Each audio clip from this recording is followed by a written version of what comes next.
Di Pilgub 2017 dan Pilpres 2019, PKS terlihat getol, semangat, punya banyak acara dengan memanggungkan calon yang mereka usung di depan kantor PKS. Lah saikin sekarang ini, kenapa malah nggak terlihat sama sekali?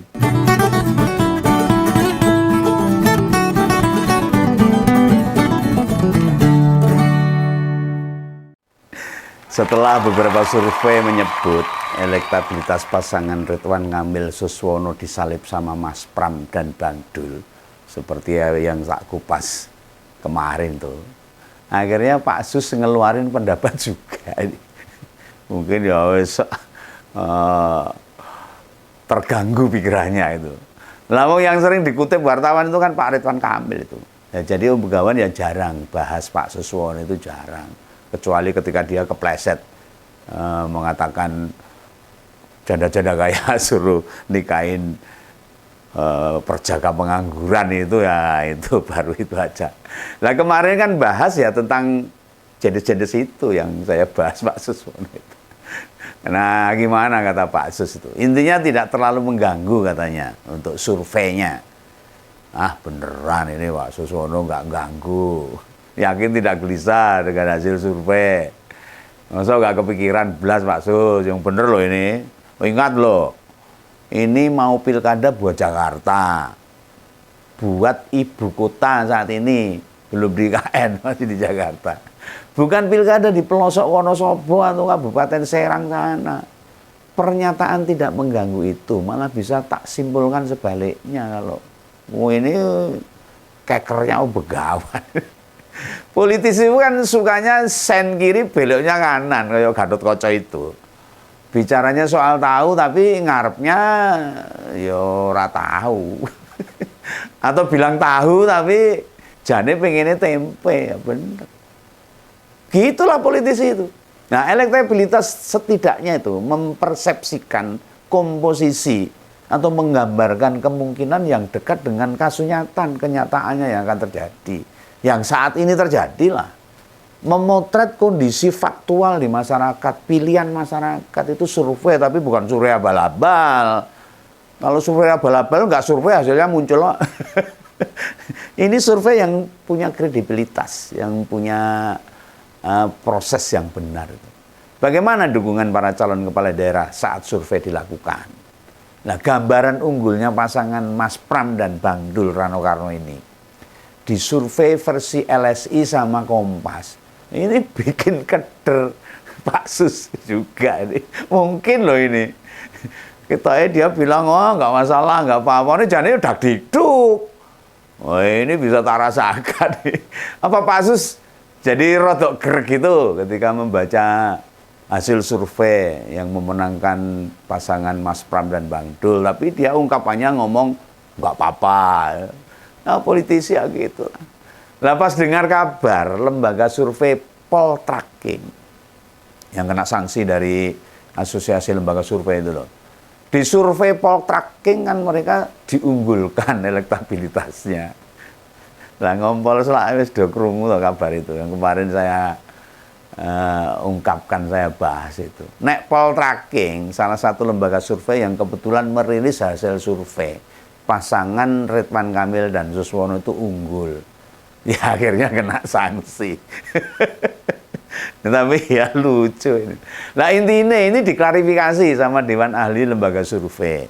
Ini yang klarifikasi itu ahlinya loh, bukan masyarakat, bukan karena memenangkan Ridwan Kamil lalu kena sanksi. Nanti jangan-jangan dikira Mas Pram sama Pak Dul, Bang Dul ratrimo, enggak ada kaitannya. Ini dari Dewan Ahli Lembaga Survei yang mengklarifikasi.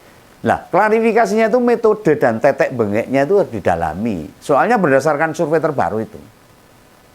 LSI sama Kompas yang unggul itu kan Mas Pram dan Bang Dul.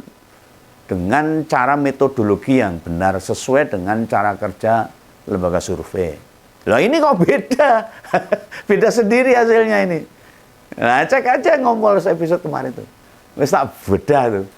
Tapi masa terpengaruh itu sih. Kan Poltreking tidak punya hubungan khusus sama politisi. Nah, mestinya kan independen. Lah apa mutung mergo penyebab yang lain. Oh iya ya. Apa mergo gak diajak Kang Emil pas ketemu Pak Prabowo sama Pak Jokowi? Ya gitu. Lah namanya calon kepala daerah itu kan duet toh. Gak sendirian. Mengapa pas dipanggil Kang Emil gak ngajak dirinya? Atau minimal minta ketemu sama Pak Asus lah.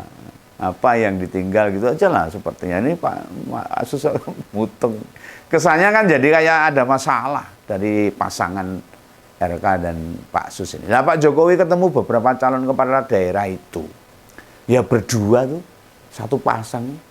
Ada pasangannya lah. Gak mungkin juga presiden sama mantan presiden lagi anyel sama PKS. Gak mungkin. Dengan tidak memanggil Pak Sus. Enggak.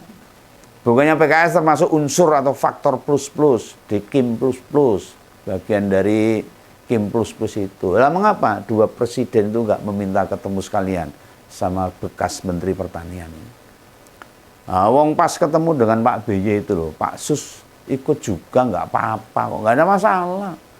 Ini jangan-jangan Pak Suswono sibuk banget ini.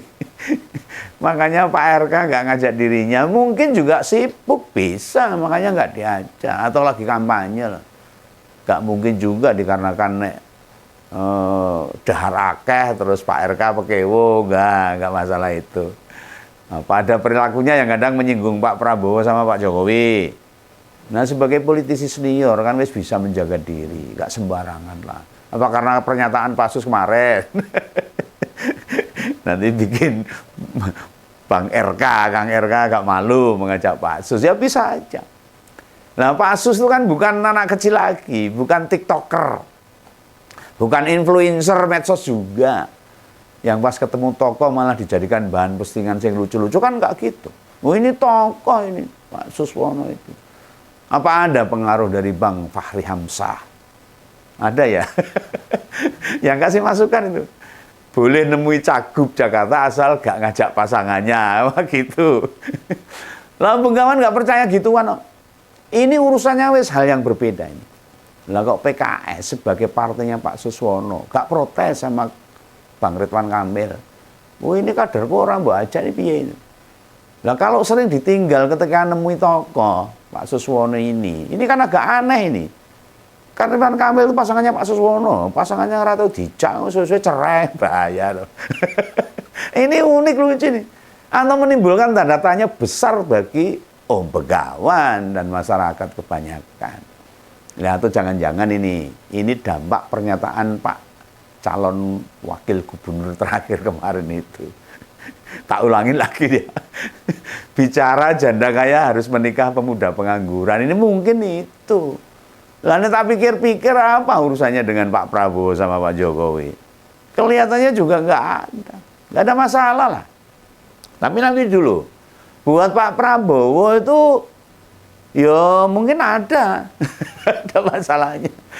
Mungkin Bu Titi, Mbak Titi Soeharto ya mantan istri Pak Prabowo yang merasa sebagai janda. Mungkin ya agak tersinggung ya bisa ini Pak Prabowo. Oh hati manusia siapa yang tahu? Kalau lautan bisa diukur dalamnya, hati kan nggak bisa. Ya mungkin tersinggung bisa. Nah Mbak Titi itu kan sugih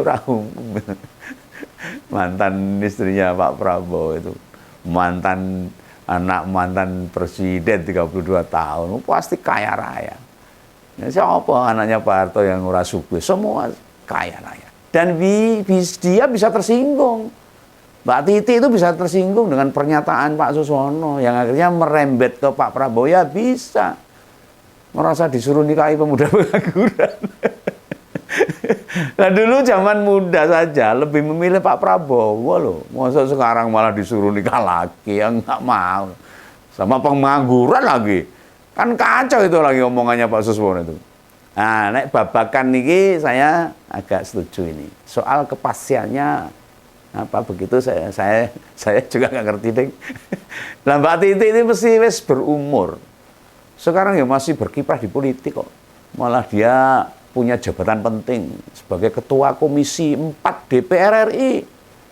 Dia wakil dari Gerindra. Hebat toh. Yang ketua umumnya adalah mantan suaminya. Oh ini lah diceritakan sinetron apik banget. disinetronkan. Dia masih punya pengaruh kuat di pemerintahan, di legislatif. Wis bolah janjane kepiye antara Mbak Titi dengan Pak Prabowo. Kalau saya lebih baik rujuk aja lah Pak. Biar ada pendampingnya. Nah rujuk Begawan setuju nih. Nah, atau Kang Emil sedang galau, resah, makanya tidak mengajak Pak Suswono. Atau anyel pada PKS dia bisa. Soalnya gini, dibandingkan dengan Pilgub 2017, dukungan PKS ke calon gubernur itu beda banget, jauh. Atau sama Pilpres kemarin lah. Sikap PKS itu berkebalikan. Di Pilgub 2017 dan Pilpres 2019, PKS terlihat getol, semangat, punya banyak acara dengan memanggungkan calon yang mereka usung di depan kantor PKS. Lah saikin sekarang ini, kenapa malah nggak terlihat sama sekali? Padahal suara PKS di Jakarta itu pemenang itu. Punya dominan suaranya itu. Punya 18 kursi. Selisih 3 kursi sama PDIP. PDIP cuma 15 kursi di Jakarta. 4 kursi sama Gerindra. Nah, Gerindra cuma 14. Apalagi sama partai lain. Wah, tambah banyak selisihnya. Ini benar-benar pertanyaan besar loh. Rada janggal sih. Ditambah warna yang identik sama PKS itu putih oranye. Di mana salah satu warnanya oranye kan Persija banget gitu loh.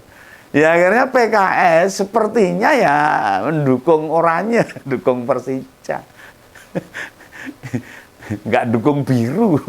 Lah bilang Kang Emil sering beraktivitas bersama PKS. Image birunya kan secara perlahan bisa luntur. Harusnya gitu. Bisa berkurang lah sudah. Sehingga Kang Emil dapat keuntungan dari kampanyenya di Jakarta. Bisa lebih dekat dengan Persija lah. Para penonton Persija itu, fan Persija itu. Sehingga Kang Emil dapat keuntungan di situ. Nah dia wis kayak pendukungnya Persija kalau pakai oranye. Lah kok sama PKS dibiarin saja. Malah kemana-mana pakai warna biru. Bajunya biru, pakai logo Persib. Ya Persija nggak mau lah. Nah akhirnya Pak Suswono jarang diajak punya acara bareng. Entah senam pagi, jalan sehat, tablik akbar dan sebagainya. Atau pengajian dan lainnya lah. Lah nek gini ini, persepsi warga Jakarta bila Kang Emil itu biru, jadi sulit luntur untuk jadi oranye. Kesan Persibnya masih kuat. Dan orang-orang Jakarta yang mencintai Persija ora gelem milih. Nah, ada faktor ini jadi penghalang juga ini. Wah, ini Kang Emil so senewen. Iso mumet. Nah, secara umum ini Begawan sebut mau dilibatkan atau ditinggal. Jadinya Pak Sus itu faktor yang ngagoi. Ngagoi itu gimana ya? Ngewui lah. Atau ngewu atau membingungkan. Diajak bareng itu beberapa tokoh tidak bersedia ditemui. Ditinggal malah bicaranya menimbulkan polemik. Makan buah silam malah ngamal. Dimakan bapak mati ra dipangan ibuke semaput. Nah kondisi berlawan itu ada di pasangan Mas Pram dan Bang Dul Rano Karno. Mereka hampir terus obah bareng tahu. Sering bareng dibandingkan jalan sendiri-sendiri.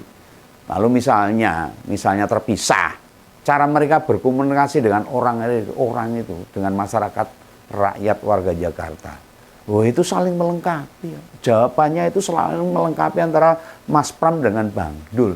Sehingga kita tidak melihat itu keduanya itu pasangan yang lagi tidak rukun, tidak terlihat. Makanya dukungan dari berbagai komunitas itu delidir aja tuh. Tiap hari ada tuh, delidir tahu. Terus datang. Seperti tidak mandek-mandek tuh. Tidak berhenti-berhenti. Sementara di sebelah malah berkebalikan. Didukung umum ormas Bang Japar, malah tersinggung sama omongannya Bang Sus. Akhirnya pada balik kanan.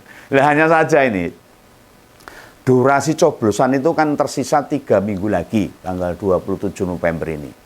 Apakah masih ada cukup waktu untuk konsolidasi bagi Ridwan Kamil dengan Pak Suswono? Agar mereka kelihatan rukun pasangan yang ideal itu. Bagi kita yang orang biasa ini, 3 minggu ya lumayan lama lah.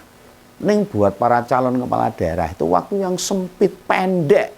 Soalnya agenda-agenda di lapangan pasti harus komplit, welit, padet. tersusun dengan pasti. Lalu diubah berdampak ke agenda berikutnya dan bisa merugikan juga. Nah, bagaimana Pak Sus? Makin tambah berat apa enggak nih ngadepi tanggal 27 November besok itu? Ya mari kita sama-sama tunggu. Apakah bakal ada manuver-manuver baru? Akan ada peristiwa baru yang merubah peta politik? Masyarakat khususnya warga Jakarta tinggal menunggu saja menjadi penonton.